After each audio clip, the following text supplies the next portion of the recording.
geographical markers also, like some trees or some mounds or some stones, and if the stone gets inundated, how many villages will get inundated in another 3 hours or 4 hours of time. So this kind of risk landscape then help this community in planning and the whole disaster risk management initiatives subsequently. So after that, another approach which we took for the study was community-based early warning system, wherein early warning committees were established at the community level. They were provided certain trainings and skills, and they also licensed with the local government who are responsible for detection and monitoring of the floods. And this photograph which you see on the right side is basically taken from the registers which the community maintained about the water levels in their specific regions. And this record is the record of the floods which came after 2013 filing cycle. Next slide. This is the sum of from these early warning registers, the records which were being maintained since 2006 to 2015. That shows a summary of it. You can see that highest flood level being revised in 2007 and 2008. And the green one is the danger level, red line is the warning level, and the blue line is the changing water level in that region. Now the impact of this approach, it was observed that in control group, 60% would say that early warning dissemination has been timely, as compared to the intervention group, people saying that timely dissemination were close to 93%. And reason being, you see in this bar, sources of warning dissemination, you see that there is a major role of communities. The second bar you see, so the blue bar which indicates that community actually in these villages are playing a critical role in disseminating timely information, and not only disseminating the information but also assisting people to take positive community actions like timely evacuation, supporting the system. Next slide. Then another aspect was search and rescue and effective risk management. Within that, we specifically looked after search and rescue. Oxfam has established search and rescue committees in various villages and provided them skills and trainings and resources, including boats and other life-saving equipment. So we saw that in two major floods, what has been the role of these search and rescue teams, and we saw that they were not only working in close coordination with the government, but they were also playing a major role in assisting the communities who are basically marooned in difficult geographies to a safer place. In 2008 floods, close to 400 people were helped, and in Thailand floods, close to 300 people were helped.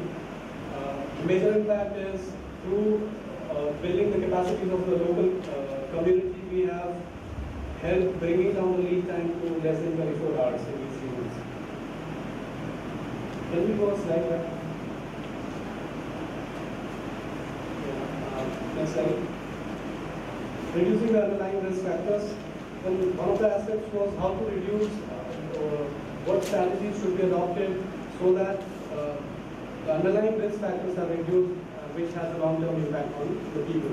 So for that, the process which the community there adopted was basically to come out with village-based disaster management plans. And in these plans, they would identify that what are the interventions, if they take those interventions, that would help them in reducing the risk of the disasters there. So in each of these plans, they would identify a few 4 or 5 points which over a period of time, if they take, then that would help them in being more resilient. So interventions, very localized interventions like strengthening of embankments, raised homesteads, construction of raised mounds, need of a cyclone shelter in the vicinity. So they would identify such factors in their through these plans, and then through these plans they would try to influence the local administration to bring in resources from different flagship programs like MG and RAGS and those things. So these photographs which you see is from one of the villages wherein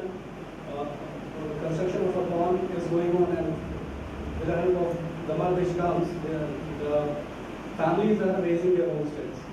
So next slide please. So this is the summary of the projects which they have mobilized through disaster management plans and influencing work through the local government. Next slide. The impact of these works. We tried to capture three aspects, like what has been the trends in disaster impacts, particularly in level of inundations in houses, durations which each of the families have to spend in the camps, and the post-flood diseases. So we saw that blue bars are actually non-intervention villages and the red bars are the intervention villages. You see that in intervention villages, 100% respondents stated that level of inundations in houses after these interventions has gone down. Whereas as compared to in the non-intervention villages, more than 80% would say that it has actually increased or has remained the same.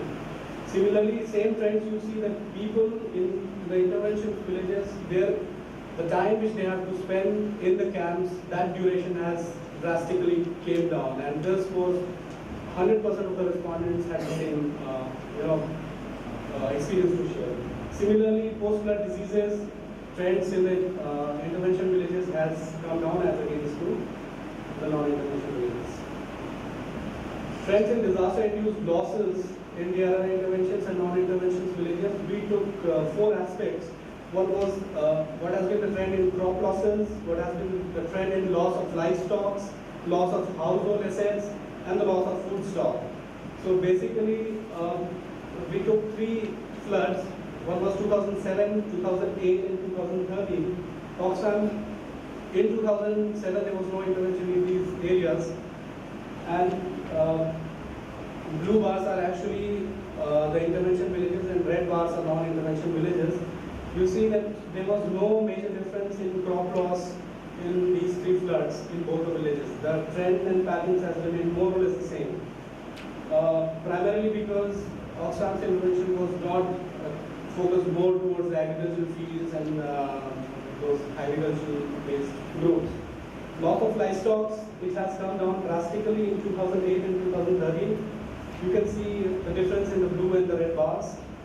Similarly, the same trends we see in the loss of household assets and in the loss of food stocks. Next slide.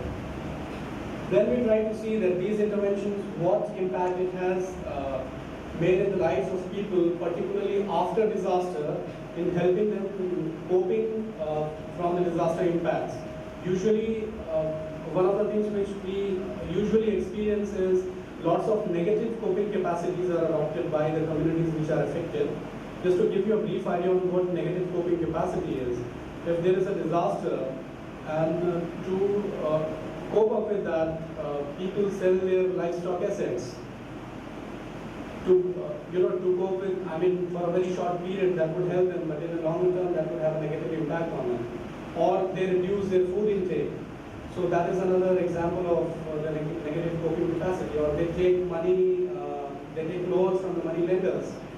So they sell their wages at, their services at the low wage rates. So we identified certain negative coping capacities and tried to see that what the impact has been on the community in pre-intervention and post-intervention period. So we took 2007 and 2013 floods, and we saw that there has been drastic decline when it comes to negative coping capacity in the intervention villages. The red patch is actually for the 2013 floods, and the blue one is for the 2007 floods. Then Oxfam's one of the strengths is WASH, and focus of the program areas is also on WASH. So one of the strategies which Oxfam adopts through its program is to build local capacities in ensuring effective water management, particularly during disasters, particularly to ensure that people have access to safe drinking water before, during, and after emergencies. So these, can you go slide? Yeah. So Oxfam would build a local volunteer base and then train them and provide them local resources through which they can manage their water resources. Next slide.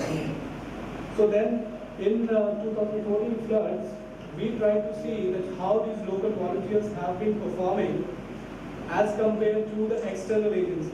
External agencies like NGOs or people who are not residing in that community but is responding to a specific emergency. So we saw that there has been a difference of close to 3 to 4 weeks, which is a very critical time in emergency, and local volunteers were actually able to respond within the first week itself, whereas external agencies would come after 30 days. So this is the blue bar is actually shows the time when actually the external agencies started coming with their interventions in that particular region, whereas the red bar is the time when actually the local volunteers started the same intervention in their respective regions. Next slide. Program impacts on WASH. We also try to see that how purification, water purification methods are followed in intervention and non-intervention villages. Just to give you a brief idea, in non-intervention villages, 73% of the people would not use any water purification techniques after emergencies, whereas in intervention villages, this number was just 12%. Next slide. This is some of the product innovations which is introduced by Oxfam in that particular region. This is photographing of raised tubal platforms.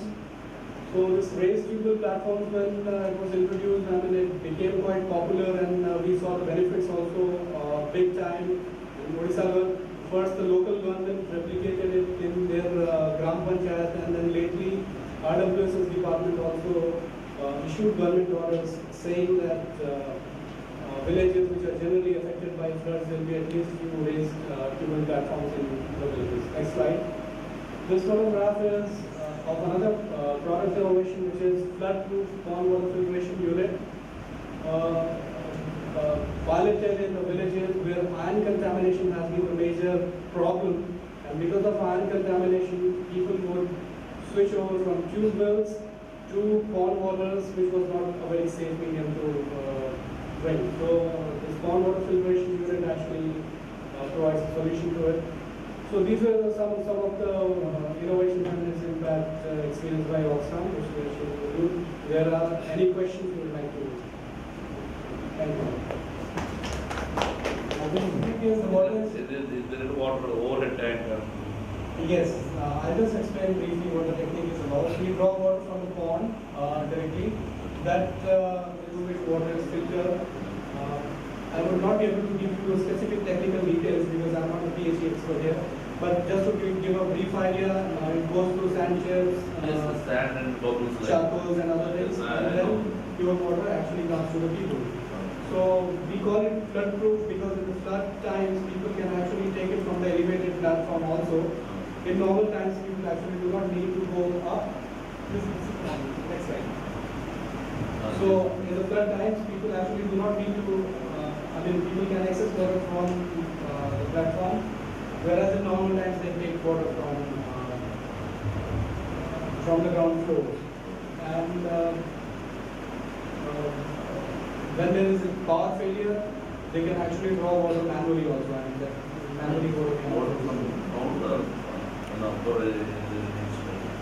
Sorry? hand is there, no? Overhead tank. Overhead tank. Yeah, yes. And after you know current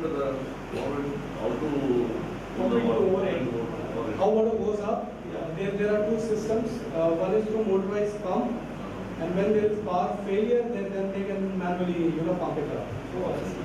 So there are two systems. We have that. How is this, sir? After you have finished your project, are most of these things in place, or is any? No, I mean I'm happy to share that this has been one of the successful models, and recently other agencies like WaterAid, along with Oxfam, we are replicating it in other areas also. And you can visit it. This pilot has been done in Puri. The village name is Haraspada. So if anybody gets a chance to visit Puri, you can go and talk to the community, see the model there also. And now we are trying to replicate it in other regions because in that specific region, this iron contamination problem is a big time problem. and maybe we'll advocate it with the government for scale up. Cost benefit. It's a low cost technology and can be managed somewhere around 70 to, the higher end is anything, it depends on how much improvisation you want to make.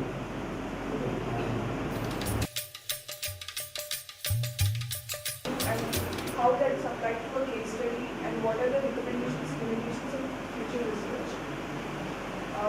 We see that the disasters have been increasing till 2014, though there is a decrease here, but the impact of these disasters is high according to United Nations.